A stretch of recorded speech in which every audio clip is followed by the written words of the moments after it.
First of all, thank you to everyone joining us today from across the country and around the world. I'm Michael Higgs, the virtual program manager here. And on behalf of the entire CCI team, we appreciate you taking time to learn and grow in community with us.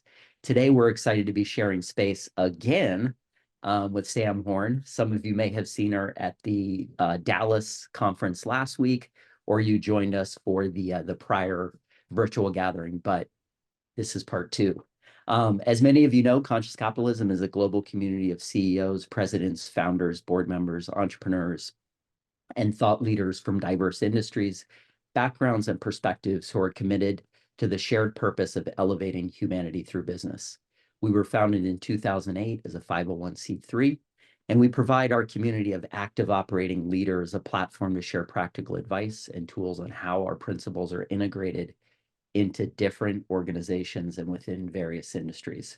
Our community of conscious capitalists offers best practices and business strategies on how the philosophy is applied to create sustainable success within one's business, leading to systemic change and impact in the world. As many of you know, if you've joined us, several times a month, we offer virtual gatherings like this as a way for our community to see how the philosophy takes shape in the leadership journeys and business practices of those in our network. Excuse me, a few housekeeping details. Today's session is going to run for about 45 minutes. Sam will start with just a very brief overview, and then we're going to transition to the interactive portion of the conversation. We're going to save the last 10 minutes for Q&A. Let me take a question right now that just popped up in chat. Kelly, yes, we will be recording this and sending it out. And hello from Boston. Go Sox. Please do use the Q&A box at the bottom of your screen to submit any questions. That's sort of the formal way. I will say I will be monitoring chat, so you're welcome to put your questions there. I'll probably catch them. Let's see, what else? Let me tee up today's session. So navigating high-pressure conversations, it's an unavoidable reality. From weathering false accusations to managing frustrated stakeholders, these moments can make or break your impact as a leader. But what if you could turn these challenges into opportunities for clarity, collaboration, and control? Enter Sam Horn, CEO of the Intrigue Agency and a sought-after communication strategist who's taught more than 500,000 people worldwide how to transform every word into a lasting impression. If you liked Sam's previous session talking on eggshells, or you heard her at the Dallas Conscious Capitalism Summit, thanks for coming back for more. And if this is your first time experiencing Sam, buckle in, get ready to take lots of notes. Today's session is going to feature something that's been very popular when Sam presents, which is her pop seats. We're going to show rapid fire run through a couple strategies and techniques. And then we are going to strategize and brainstorm collectively as a group. So 3 of you will have a chance. So put those in the chat. We're going to surface 3 questions or reactions you might have and dig a little bit deeper into there with Sam's expertise. A little bit of background on Sam.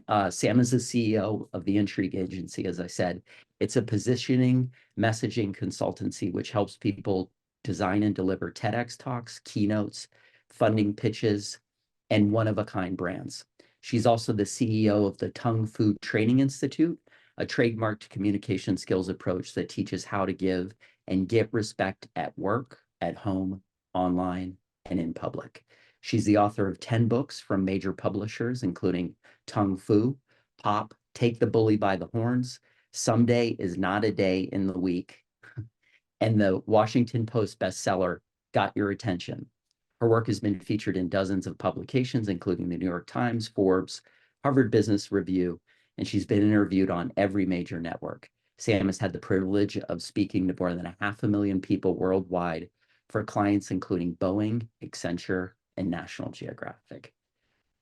All right, Sam, welcome back. And thanks for everyone for joining us today. Delighted to have you all be here with Sam. Sam, let's go ahead and kick things off. All right, rock and roll, let's go. Barbara Walters said, "It is not overly dramatic to say our destiny hangs on the impression we make. And in our short attention span world, the clock starts ticking the second we start talking. So we're going to jump in. As Michael said, hope you've got pen and paper or your favorite digital device. And you know me in juxtarows, so please divide that into 3 columns. And in the first column on the left, put situation. And I have identified 5 new, I'm not repeating content from either Austin or Dallas or our first Talking on Eggshells. So you'll be hearing some new best practices, techniques, and stories from me. So on the left is situation. In the middle, please put sabotage. These are reactions that actually sabotage our success in these high stakes situations. And then the column on the right puts support. These are responses that support our success in these high stakes situations. So situation on the left, support success, sabotage success in the middle, support success on the right, and best practice number 1. So Michael, you're going to hold me accountable. 5 minutes, right? 5 minutes. Countdown 5 begin. minutes. Here we go. Okay. Our situation is you want to get a yes. And now please think of a situation coming up. You're going to be pitching something, requesting something, recommending something, reporting something, and you want the people in the room, the decision makers, to say yes. Well, in the middle, what doesn't work? Winging it, walking in and hoping that what we say is relevant enough for us to get a yes. Over on the right, put W5 it. And actually under W5, please put 5 W's vertically. This is my W5 plan. And when people hire me to help them put together a funding pitch or help them put together a keynote or a convention talk or something, or write a book, do a proposal, we always start with our W5 plan. I hope you do too. First W is what? All right, what is that situation coming up where you're going to be wanting a yes? Maybe you are going to be speaking at a conference. Maybe you're going to have an all hands meeting. Maybe you're going to be having an important staff meeting with an employee that is not performing up to par. So what's the situation where you want to win buy-in? Number 2, who are the decision makers? Now, we don't need to know if they have brown hair and blue eyes. What we need to know is their mood. You know, are they angry? Are they upset? Are they resistant? Are they excited, on board? Are they distracted? So who are the decision makers? And now get in their head, what are they thinking about this? Do they not want to be there? Do they have one foot out the door? So who are your decision makers and what is their mood? Number 3, where and when will this happen? Third W is like, is this going to be on an international Zoom call and people are on different time zones? It's the middle of the night for some people. Is this going to be in a ballroom that's half empty and half the people are on their phones? So where and when, the science of ergonomics says that our environment affects our effectiveness. So where or when will this take place so that we can factor that in? Fourth W, why will this be an ROI for those decision makers? Now is when we put ourselves in their shoes and we ask what is important to them. How will this save them time and money? How will this make them happier and healthier? How will this help them increase their profitability or their market share? We do all of this homework in advance. Next one. Why will it be an ROI for you? What are 3 outcomes you hope will happen as a result of this meeting? Now, go ahead. What would make this a success? Is just getting a follow-up meeting with the real decision makers going to be a win for you? Do you want 500 people to go to your website? Do you want a certain number of sales? So why will it be an ROI for you? Now, here's why this is so important. And you know me, 2 success stories is that I used to put on salons at the National Press Club when I was in Washington, D.C. And one time we were talking about our favorite quotes. And Eleanor Cliff, the renowned journalist, was there. And she got up and she said, my favorite quote is, "We're all in a race to be relevant." I said, Eleanor, that's a fantastic quote. Who said that? She said, I said that. So if we wing it, chances are we're irrelevant. If we want to be relevant, do this. I was working with Cisco, the 435 executives in their learning channel, their top executives. And on a Wednesday, one of their department heads called me and said he was having an all hands meeting on Friday and if I could help him with his slides. Well, we go through a slide deck and I asked two questions based on the W-5 form that we had done. I said, all right, where will this happen and when? He said, well, it's going to be in our huge conference center and it's going to be 4:30 on a Friday afternoon. I said, 4:30 on a Friday afternoon. The first words out of your mouth, I said, do you have a watch? He said, yeah. I said, wear it that day. The first words out of your mouth are going to be, I can only imagine you're thinking it's 4:30 on a Friday afternoon, and these things usually take an hour or two, which puts you right in the middle of traffic on 101. That's why I have distilled this into under half an hour. I promise you we'll get out of here at 5 o'clock. Rock and roll, let's go. He had him at hello because he anticipated their mood. He addressed it, and when we address objections, we make them moot. Now, one other thing. I was asking why it would be an ROI for them.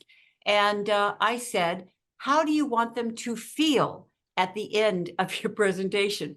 Blink, blink, blink, blink. He's a Cisco guy. And he said, well, I guess I wanted to feel proud. We had a great product launch this last year. I said, great.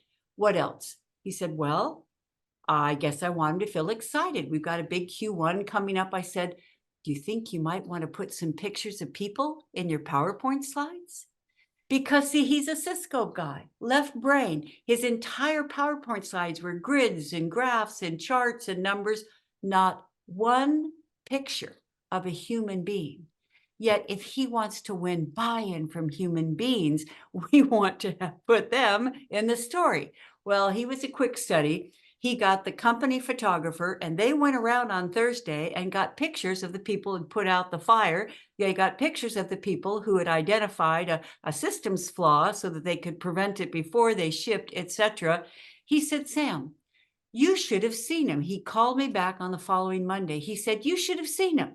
Everyone was going around at the end, high-fiving each other and so forth. It's like, I have never had an all-hands meeting so animated, so engaged, so on board. And it was because he did his W-5 form. He figured out their mood. He figured out their priorities. He addressed them and he engaged them. How about you?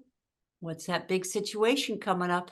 Fill out your W-5 form. It can help you be relevant. It can help you win buy-in and get a yes to what you care about. Michael, we ready for best practice number 2? Indeed, we are. Okay, rock and roll. Let's go. Next one is interview. And now this isn't just for job interview. It's for a contract interview. It's for a project promotion interview. It's for an interview with a corporate sponsor or with a corporate partner. So in the middle, please put same old, because a lot of times when we're interviewing, our credentials, our qualifications, our prices, our systems look kind of like everybody else's. That's a prescription for being a bore, snore, or chore. So over on the right, put stand out. Now, how are we going to stand out? We're going to share what's rare. And I get to tell 2 of my favorite stories. My son, Tom, and Andrew grew up on Maui. And when we were going on one of our nightly walk and rolls, I asked Tom what he wanted to be. And he thought about it. And I said, what do you want to do when you grow up? And he continued to think about it. And then he just pointed to the sky and he said, something to do with up there. Well, little could I have predicted that Tom would end up going to Virginia Tech, go Hokies, with 4 majors. He majored in aerospace engineering, in physics, with math and astronomy as minors. Now, a week before he graduated, he saw an announcement on the Virginia Tech job board to work for NASA, mission control, his dream job. He filled out his application and he sent it to me. He said, what do you think? I said, Tom, it's brilliant. You just left out one thing. He said, what? I said, Tom, you forgot to mention that you and your collegiate team won the international competition to put a manned mission on Mars. Guess what Tom said? But Mom, that would be bragging. Ah! I said, Tom, put yourself in the shoes of the decision makers, and I hope all of you will do that right now. Put yourself in the shoes of your decision makers. The applications, the interviews, everyone sounds pretty much alike. Where are you one of a kind instead of one of many?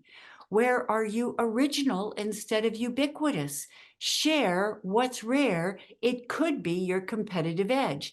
If you've done it, it's not bragging. It is giving people a hook on which to hang an interview, a reason to bring you in because you are not like everyone else.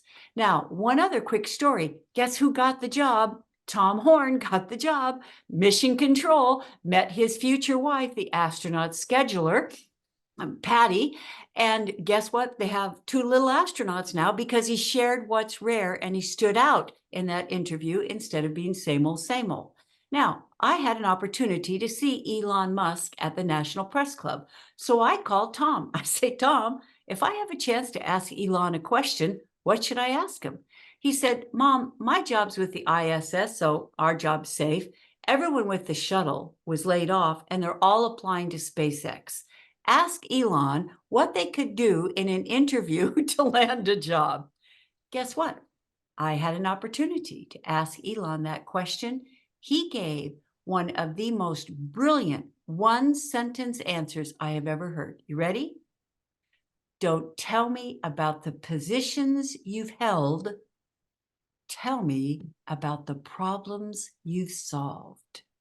If you're going in for an interview, do not give a listicle of then I did this, and then I did this, and then I did this, and then I was this. No, no, no. That are the positions you've held. That puts you in the same old, same old. What are the problems you've solved? Research their website. What are they working on? Where have you been there, successfully done that? That's going to help you pop out of the pack. All right, Michael, we ready for best practice number 3? Bring it. Okay, now I hope that people are putting into chat if they would like a pop seat, because in a pop seat, like Michael said, you get 5 minutes to share 1 minute of a priority you would like to brainstorm or strategize. You get my brain on it and you get everybody else's brain on it too, because they could be putting into chat resources that they recommend or that they've been in that situation. Here's what worked for them. So I hope you're volunteering for a pop seat. Michael's going to be looking at that, picking a couple people to go next. All right, situation 3. What can we do if you want to change someone's mind? So the situation is you want to change someone's mind. And in the middle, put closed mind. They've already made up their mind. You are going in making this request or situation, and you can see they've got their mental arms crossed and they are not going to budge. Over on the right is an open mind. So how do we open a closed mind to change their mind about something where they think they've already made their decision? I have a very surprising story of someone who was the most brilliant person I ever saw do this. Years ago, I attended BIF, which is Business Innovation Factory. It's in Providence, and like Conscious Capitalism, they bring in brilliant founders and executives and CEOs to share their best practices. There was Tony Hsieh of Zappos at the time, Alan Weber, Fast Company. However, do you know who I remember? The person who walked out, took center stage, feet shoulder width apart, basketball hands, which is what we do when we speak so that we're free to gesture and we look comfortable in our own skin instead of gripping the lectern. Basketball hands. She paused until it was quiet in the room and everyone was paying attention and leaning in. And with a twinkle in her eye, she said, I know what you're thinking. What's a 13-year-old going to teach me about innovation? She said, we 13-year-olds know a thing or two, like how to start a nonprofit that goes global and gets free media attention. Boom. She had people at hello. Why? Because in the middle, put ignore or argue with objections. Often, if we are trying to change someone's mind, we think about why they will say no, and we tell them they're wrong. Well, no, it's not that expensive. It's like, well, I know we tried that before, but we're doing it differently this time. So in the middle, if we want to change someone's mind, First, we anticipate their objections. Why will they say no? Now, we don't argue with them and we don't ignore them and we don't try and make them wrong or tell them why that's not true. Now we are side against side. Over on the right, we do what Cassandra Lynn did. Cassandra Lynn thought about all those seasoned executives who had flown in from around the world for this conference, and she read their mind. And she anticipated that they are probably thinking, what's a 13-year-old going to teach me, a multi-million-dollar investor or CEO, about innovation? So she anticipated the objection and she addressed it. She voiced it. And then she bridged with the word and. She didn't use the word but, because but creates conflicts. It cancels out what was said. It pits us as adversaries side against side. The word and puts us on the same side instead of side against side. So she voiced what they said, she embraced it, and she honored it by saying, I can only imagine you're thinking, what a 13-year-old is going to teach me about innovation. And then she bridged and she relieved their objections and made them moot. And she said, in the next 8 minutes, I'm going to share 3 steps on how we created a global green nonprofit that has received free media attention. And then she told us a real life story. You know me and Dog on a Tanker stories. She talked about how she and her classmates had gone around to the restaurants in Providence, Rhode Island, and collected the fog, the fat, oil, and grease, and how they had taken it to a recycling plant to turn into fuel and energy, and they donated that money to families in need. Cassandra Lynn, I remember her today as if it were this morning. She changed everyone's mind in her program by having them at hello and addressing their objections instead of ignoring them, and then delivering bottom line steps so that she was a good use of everyone's time and mind.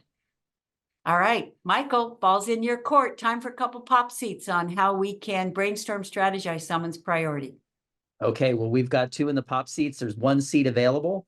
So, all right, it looks like all seats are filled. All right, we're going to take it from the top. So Caroline asks, I'm a holistic practitioner and healer and want to support on pitching mind, body, spirit, heart alignment work and leadership to social impact leaders and organizations. Approach or follow-up question for Caroline. Okay, so I'm just going to jump in. So she is a healer and she wants body, mind, wellness or something in let's summarize it. She wants to support on pitching. She wants to pitch wellness, covering the trifecta, to leadership and social impact leaders within organizations. So sounds like she wants to pitch her services of wellness. Sounds good. All right, let's put a vertical line down the center. And remember, our W5 form is like we get in the head of our decision makers. Most decision makers in an organization are concerned about budget, and they want and need something to be bottom line. And if we come in with something that could be seen as esoteric or as soft, they're thinking, why would I pay for that? Would I walk into the C-suite and pitch that, or are they going to wonder why I am pitching something where I don't see the bottom line value to my employees? So I'm not saying that's a fair perception. It's just perhaps a real assessment of the initial resistance of organizations to bring in healers or mind body. So here's what we do. We have the answers to the test. If you've been to my other programs, you know I believe in starting with did you know? So your goal right now is to go online and put into search what are startling statistics about the bottom line ROI of corporate health and wellness programs. Really put it into search. What are the bottom line ROI statistics about the value of health? And you're going to come up with precedents that may be BlackRock. I helped Goldie Kamarai with her TEDx talk, she introduced meditation, health and wellness programs to BlackRock. Now, BlackRock is about as bottom line, left brain, profit P&L statement as you can get. Yet she made a business case for what she was doing. So what are those statistics?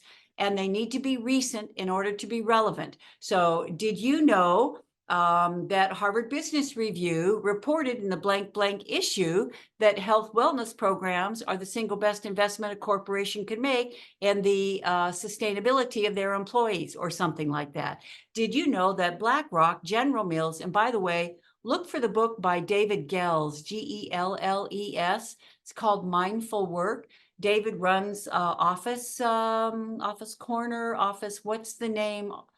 In the New York Times. It's a big full page every Sunday.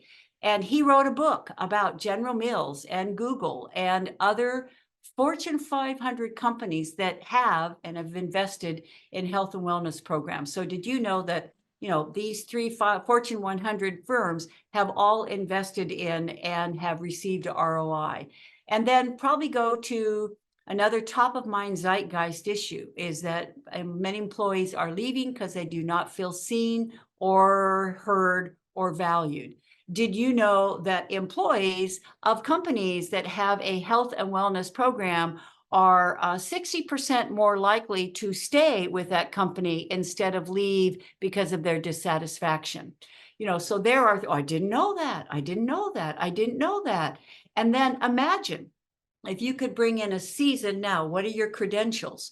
What is your trusted authority where they know that you just haven't hung out your shingle and you're not claiming on this, but you are bringing a proven track record to the table of delivering results that they can trust? So if you did you know? 3, if imagine if you could have this, well, you don't have to imagine it. I've been doing it for how many years or in what places, so they know you've been there, done that for others. You can do it for them.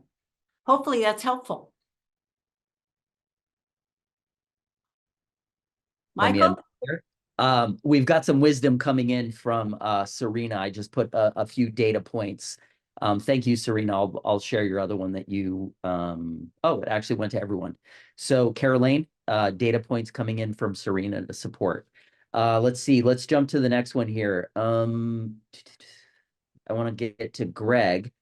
Greg says, I'm a prototypical 63-year-old business person who wants to give back by consulting, coaching young executives to thrive in business today.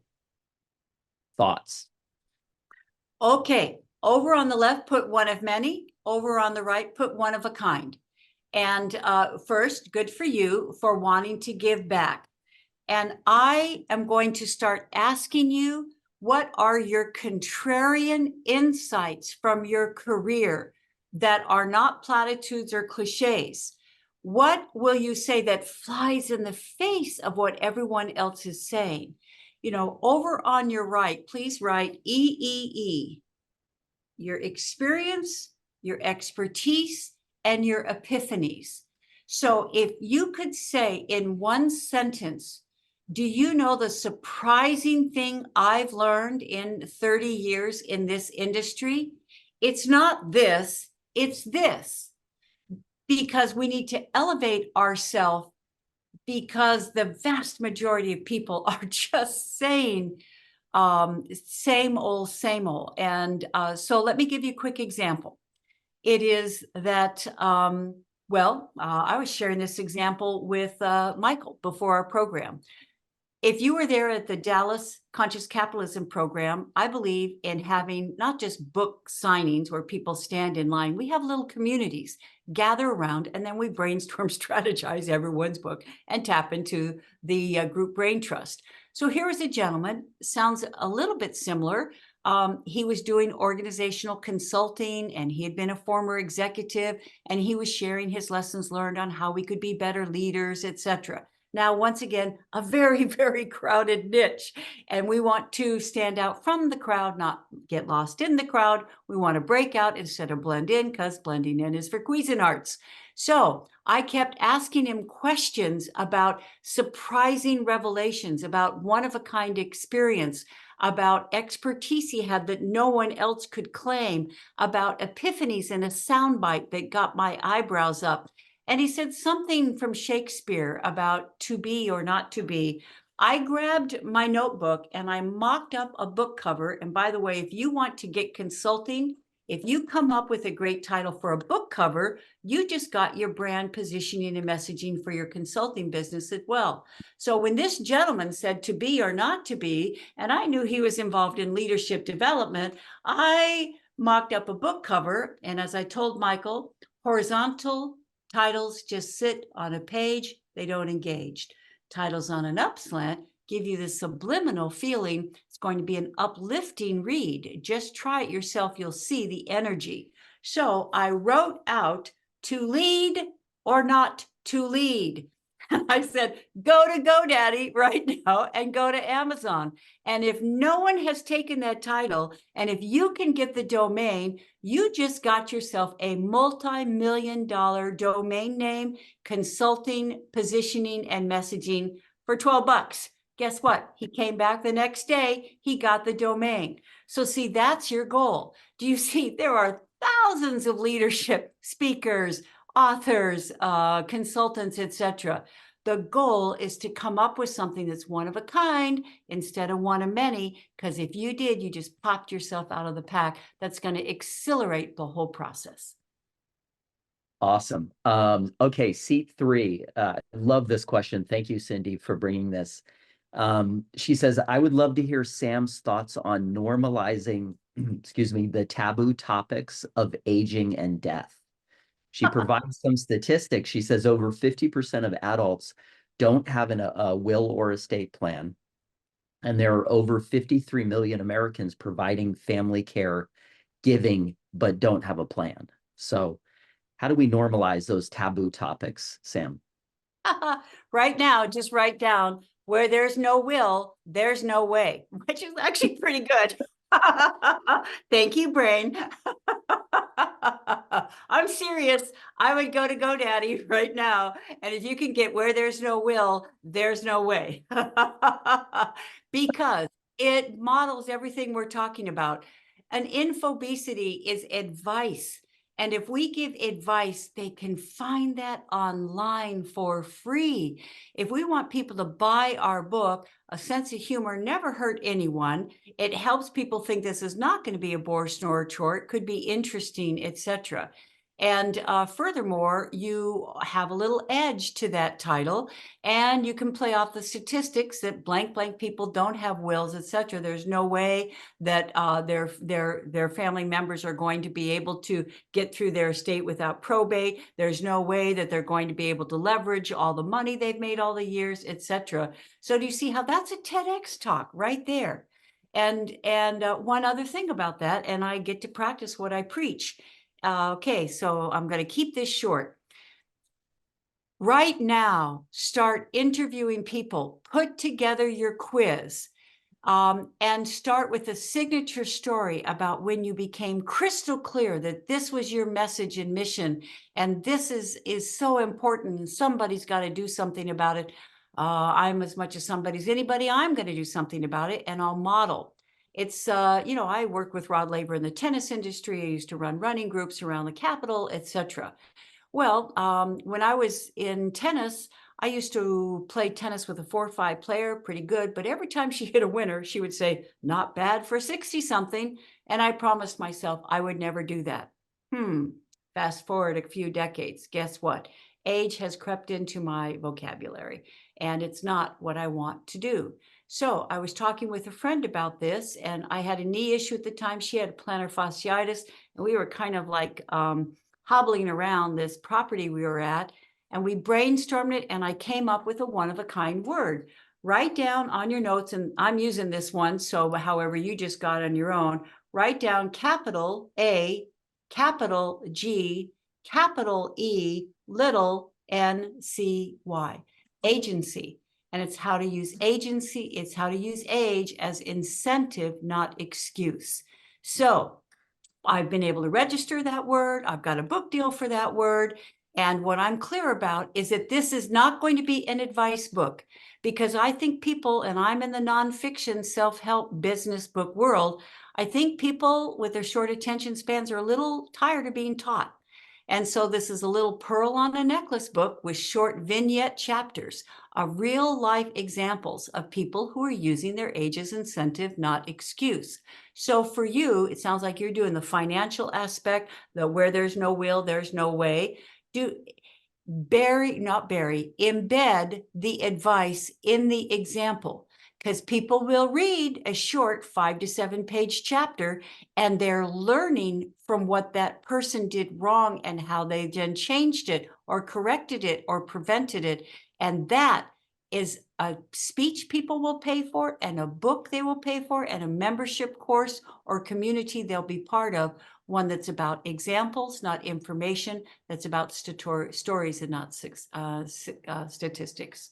Hopefully that's helpful, and best wishes to you.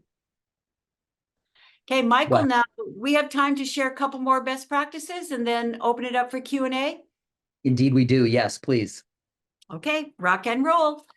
Best practice number 4, over on the left, please put your first 60 seconds. Your first 60 seconds. Now, if you've been in my other programs, you've heard the did you know techniques, etc. And I really believe in what Jeff Bezos said. Jeff Bezos said, the only danger is not to evolve. And I believe we need to evolve what we say in the first 60 seconds when people say, what do you do? So in the middle, please put, describe what you do. That's the old-fashioned way. That's a traditional way. People say, what do you do? And we describe what we do. The new way, the evolved way, is to describe who we're like. Don't describe what we do. Describe who we're like. 2 quick examples. I'm on book tour for one of my books, and my teenage sons get to come with me, and we're in Denver, Colorado. And now, we lived in Maui at the time, so I finished my book event, and we go down to the hotel concierge, and we say, what do you suggest? And he takes one look at us, and he says, you got to go to D&B's. We're from Maui. We have no idea what D&B's is. We said, what's D&B's? He did not describe it. He said, it's kind of like a Chuck E. Cheese for adults. Boom, we're in, we're going. And he didn't say, well, it's kind of got a bowling alley. It's kind of a bar, but it's not just a bar. I mean, they've got pool tables, and yeah, sometimes they have, no. Way too long, way too complicated and clunky. He would have lost us at hello. He asked himself, what is it like with a twist? Now I'm asking you, instead of explaining or describing what you do, no, who are you like? Who do they like? Who do they know? Who are they familiar with? And how are you like them with a twist? Now, here's another favorite example. I think I helped start and run the Maui Writers Conference for 17 years. So I also did nonfiction retreats where we took a week to brainstorm people's books, get crystal clear how they were going to get it out in the world. Now, here's this one guy.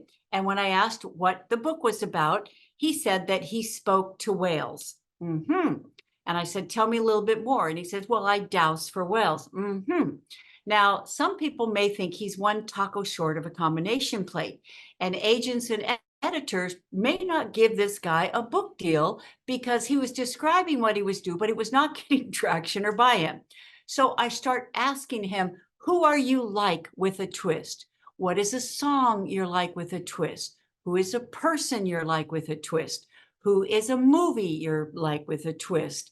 And he said, well, there are movies where people talk to animals. There's like Dr. Dolittle, but that's kind of old and so forth. And well, a big movie at the time was The Horse Whisperer with Robert Redford. And I said, Wally, you're the whale whisperer. So now how you do this when you jump on the bandwagon of what they know and like, you say, have you heard of the movie or the book, The Horse Whisperer? And when they go, yeah, look, eyebrows up. Oh, yeah, I get it. I've seen it. Oh yeah, I've read it. Eyebrows up, buy-in. You say, oh, well, I'm the whale whisperer. Oh, instant connection. We make the confusing crystal clear when we jump on the bandwagon of what they like and describe how we're like what they like with a twist. All right, one more, Michael, or time's up. You tell me. Let's absolutely do one more. We may run over just for the benefit of everyone. We don't have a hard stop. We talked about this in advance at 45 after the hour, but let's go a bit over, Sam. I think we've got a good momentum going here. And I'd Okay. love to hear more tips. So please. That sounds good. All right, then over on the left, please put context versus content. You may feel a river through my work, is that I've had the privilege of doing this now for a number of years, and for a while, content was king. Content is no longer king. Content can be found anywhere for free, anytime for free. We cannot compete on content. We can only compete on context. That is where we're one of a kind instead of one of many. Jerry Garcia of the Grateful Dead said, it's not enough to be good at what you do. You must be perceived to be the only one who does what you do. So in the middle, I'm going to say something contrarian. In the middle, please put start with why. Now, I bet you're familiar with Simon Sinek's work, his book, his TED Talk on Start With Why. He's made a difference for many people. Good for him. It's just, I find when I'm trying to help people position and message them to stand out instead of get lost in their crowd, is that if you start with why, put in the middle generic, right? Because we say, well, I wanted to do this because I wanted to make a difference. Well, a lot of people want to make a difference, so that's kind of generic. Over on the right, put genius. If we want to be genius instead of generic, if we want to be one of a kind instead of one of many, if we want to be unique instead of ubiquitous, we will start with where. Give you a quick example. Marilyn King came to me, an Olympic athlete. Now, she was talking about the Olympic system, and she was talking about dreams and so forth. But here's the thing, is that you know about Maslow's hierarchy of needs, is that she is talking about Olympic dreams and Olympic visions and so forth. And if people are down in survival needs, or if they have a health challenge, or if they can't make payroll, or if they're going through a divorce, they can't think about Olympic dreams. It's too distant. It's too far away. It's too abstract. It is too irrelevant. So I asked Marilyn, stop thinking about content. Let's give people context. I said, put me in the scene of where you began to care. And she talked about how she grew up swimming. And she was very tall and lanky, and her parents didn't have much money. So she swam for the Y, and they swam against a lot of country club teams. And they always teased her until the day she won all her races. And then they turned around and tried to recruit her. And Marilyn said, it left such a bad taste in my mouth. I quit the sport. I went home. I said, I'm done. Thankfully, her mom said, you can quit as long as you pick up another sport. So she picked up track. And at her very first meet, she's getting ready for an event, and the announcer comes on and says, we're holding the East Coast Championship for the pentathlon, and we only have 2 contestants, and we need 3 to make it official. Would anyone here like to volunteer? Marilyn looked at her coach. She didn't even know what the events were in the pentathlon, but she told her coach, the worst I can do is be third on the East Coast. So she gave it a try and she liked it. She went home. There's no pentathlon coaches in her area. There's a track across the street from her house. She brings the bus home. She actually paints nail polish on the curb so she knows where she's supposed to hurdle. She actually tapes a flashlight sometimes to the side when she's trying to train at night. After a few months, she realizes she's never going to get better training by herself. No one wants to train with her on this track with the nail polish and with the flashlight. She gets a dog. She trains a boxer named Squire to run with her she has pictures. You can't make this stuff up. The local paper covered Marilyn King. I said, Marilyn, that is the best where story I've ever had. Guess what? Now, when people are thinking of hiring her for a keynote, she doesn't tell them about going for your dreams, ubiquitous. She doesn't tell them about going for your version of the Olympics. Heard it. No, no. She puts them where she began to care. That's where she's one of a kind. And other people begin to care when they know where you begin to care. So if you want to focus on context, which is where you're one of a kind, instead of content, start with where. Wow. Yeah, gosh. Sam, I'm just having this experience of I so appreciate the way that you share your wisdom and the way that you think and your mind works. Um, I'm so excited to just go outside and have a conversation with somebody and sort of use some of these I mean, it's what I can do. I know many people joining the call are working on pitch decks or um, you know, communication strategies, but I just so appreciate your insights, your wisdom, the energy that you bring. I do want to take a moment and just share a quick link to a survey. Um, Give me one moment to copy paste. While I'm sharing a few links, if anyone wants to share some appreciations, we have Positive Foundry thanking you, Sam. Yeah, just let's send some positive affirmations and appreciation Sam's way while I'm putting a few things in the chat. I will also say if you're new to Conscious Capitalism, you can find out more about our organization at consciouscapitalism.org.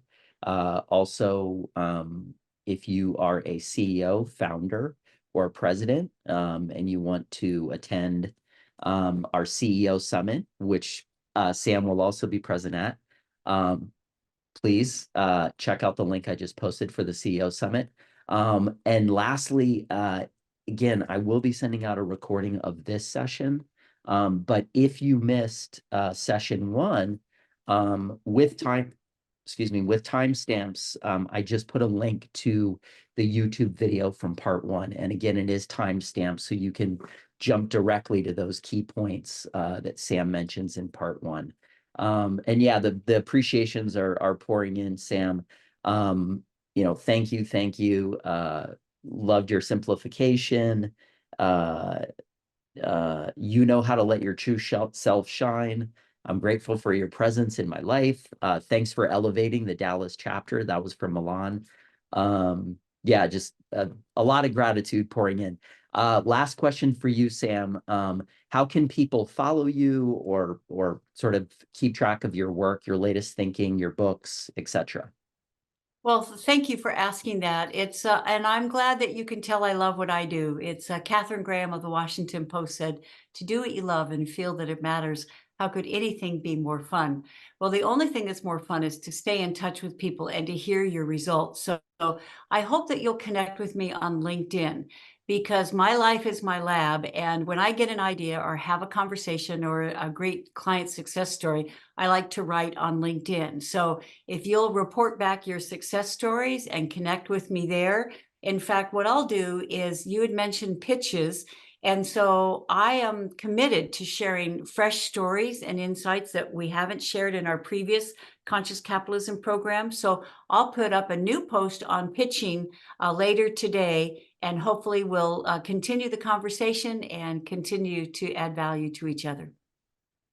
Amazing. I just mentioned everybody again, just to reiterate, connect with Sam on LinkedIn, report your success stories, and it sounds like we got a new post on pitching coming this afternoon. Sam, always a pleasure and delight. I look forward to seeing you in Austin in October. And for our audience, thank you for joining us today for this just high impact tactical takeaway, all of it. Just so appreciate our conversation today with everyone, the contributions in chat, and just everyone's presence. Thank you, Sam, and wishing you a great rest of your day. Thank you. And I look forward to seeing people in October at the convention then. Wonderful. Take care, everyone. Have a great day.